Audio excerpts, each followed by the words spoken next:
अगर आप क्या कहना चाहेंगे? महिलाओं की सुरक्षाओं को लेकर के आप देखिए, सबसे बड़ा एंटी रोमियो स्क्वाड हमारे श्री यशस्वी मुख्यमंत्री श्री योगी आदित्यनाथ जी ने बनाया है। क्योंकि मेरी एक संस्था है, चलती है सक्सेना बुर्जी महासभा के नाम से, जनपद आगरा के नाम से। हम जिसमें हर वर्ष देवउठान एकादशी पर निर्धन कन्याओं की शादियां कराते हैं। बेटी बचाओ और का नारा भी है और बेटी पढ़ाने का भी नारा है। इनको लेकर के हम समाज में जाते हैं और लोगों को जागरूक करते हैं। इस्लाम पहले कभी था ही नहीं, यह बस एक उत्पत्ति की गई है 1000 वर्ष पहले। 1000 वर्ष पहले आप देखेंगे तो कोई कुछ नहीं था, केवल सनातन धर्म था, हिंदू धर्म था। नमस्कार साथियों, मैं Mrityunjay Chaudhary Agra TNF today news channel के माध्यम से आप सभी का स्वागत करता हूं। आशा करता हूं आप सभी अपने घरों में सकुशल होंगे, स्वस्थ होंगे, मस्त होंगे। आज मैं आया हूं आगरा के वार्ड 14 में और हमारे सामने मौजूद हैं सुभाष सक्सेना जी, जो एक समाज सेवी भी हैं और एक पदाधिकारी भी हैं। आइए हम उनके बारे में उन्हीं से जानते हैं। तो सर, आपका हमारे चैनल टीएनएफ टुडे पे हार्दिक स्वागत है।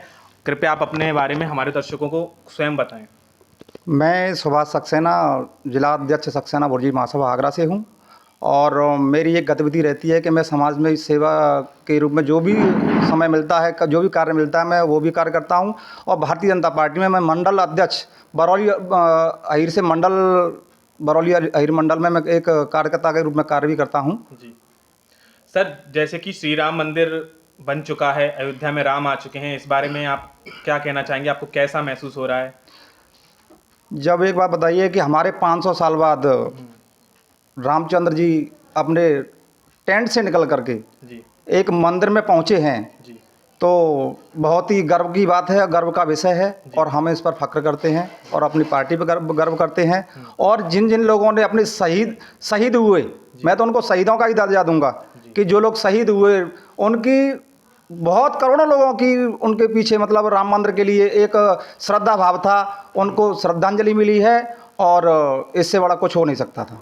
जी सर, आप अगर कभी भविष्य में कभी किसी अच्छे पद पर पहुंच जाते हैं या फिर कभी विधायक या फिर सांसद के लिए कभी आप बनना चाहेंगे या फिर कभी राजनीति में कदम रखेंगे? और राजनीति का तो पता नहीं है, समय पता नहीं, समय सबसे बड़ा बलवान होता है। लेकिन मैं राजनीति में विधायक सांसद क्या, जैसे पार्टी पहुंचाती, जैसे कर्म के अनुसार सब कुछ आगे चलता है, तो हम अपना तो एक कर्म करने का वो है। अब आगे पार्टी देखेगी किस पद पर रखेगी, क्या नहीं करेगी। वो महिलाओं की सुरक्षाओं को लेकर आप क्या कहना चाहेंगे? महिलाओं की सुरक्षाओं को लेकर के आप देखिए, सबसे बड़ा एंटी रोमियो स्क्वाड हमारे श्री यशस्वी मुख्यमंत्री श्री योगी आदित्यनाथ जी ने बनाया है। उससे बहुत कुछ अच्छा देखने को मिला है और समाज में बहुत सुधार हो रहे हैं जी। तो इससे बड़ा मतलब कोई महिलाओं के लिए नहीं हो सकता। लेकिन आगे हमारी पार्टी जो भी है, जैसे कि महिलाओं के लिए विधेयक लेकर के आई है 33% आरक्षण वाला, और बहुत से सारे कार्य कर रही है हमारी पार्टी महिलाओं के लिए। सबसे महिलाएं ही हमारे पार्टी का मतलब मुख्य धारा में शामिल की हैं और मुख्य धारा में रहेंगी। सर, आप हमेशा समाज सेवी के तौर पे भी हमेशा चर्चा में रहते हैं। इस बारे में आप हमारे दर्शकों को बताइए कि किन किन प्रकार से आपने सुविधाएं उपलब्ध कराई हैं। कोरोना महामारी में आपने किस प्रकार से मतलब फ़ायदा पहुंचाया है लोगों को? तो मैं बताऊं कि मेरी एक संस्था है, चलती है सक्सेना बुर्जी महासभा के नाम से, जनपद आगरा के नाम से। हम जिसमें हर वर्ष देवउठान एकादशी पर निर्धन कन्याओं की शादियां कराते हैं और जितनी भी घरेलू संबंधित जितनी सामान होता है, फ्री टीवी कलर, लेकिन और ये रसोई का सामान पूरा लेकर के, सिंगल बेड और डबल बेड, मतलब जैसे भी है, संदूक बंदूक जो भी है, सारा सामान मतलब सम्मान पूर्वक जितना भी सामान होता है, तो वो सामान दे करके हम बेटियों को देते हैं और ये समाज सेवा रहती है। और जैसे कि समाज में सरकार द्वारा भी चलाया जाता है कि बेटी बढ़ाओ बेटी बचाओ और का नारा भी है और बेटी पढ़ाने का भी नारा है। इनको लेकर के हम समाज में जाते हैं और लोगों को जागरूक करते हैं। और सबसे पहले हम ये कहते हैं कि आधी रोटी खाइए लेकिन बच्चों को अवश्य पढ़ाइए। वो पढ़ाई ही ऐसा एक हथियार है, जहाँ भी आप जाओगे और उतना ही दहाड़ोगे। सर, ज्ञानवापी में एएसआई विभाग को जो 15 शिवलिंग और 93 जो अपने सिक्के मिले हैं, जिसमें अपने भगवानों की प्रतिमा है, तो इस बारे में क्या बोलना चाहेंगे आप?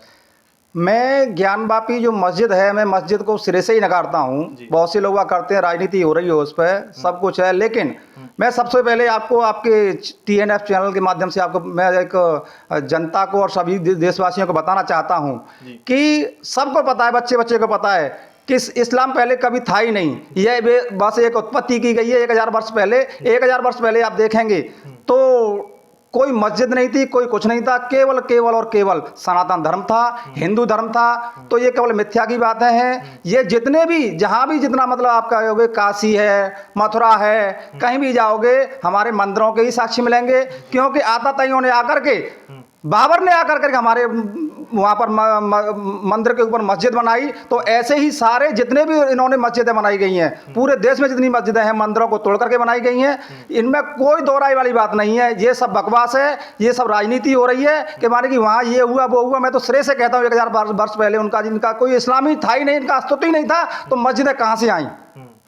सर मैं आपसे एक चीज़ और पूछना चाहूँगा, जैसे कि आजकल युवा पीढ़ी है जो कहीं ना कहीं भटक रही है, अपनी संस्कृति को भूल गई है और नशे की आदी हो रही है। युवाओं के लिए आप क्या क्या कहना चाहेंगे कि कैसे वो मतलब अपने जीवन में आगे बढ़े? नशे की अगर आप बात करें तो मैं नशा कहूँगा कि नशा केवल और केवल ये पीने खाने का नशा नहीं होना चाहिए। नशा होना चाहिए तो देश के लिए, देश के प्रति देशभक्ति का नशा होना चाहिए। अपनी माता पिताओं के प्रति एक आदर भाव सम्मान का नशा होना चाहिए। और देश में जितने भी दबे कुचले निराश्रित गरीब हैं उनकी सेवा करने के लिए वो मतलब नशा होना चाहिए।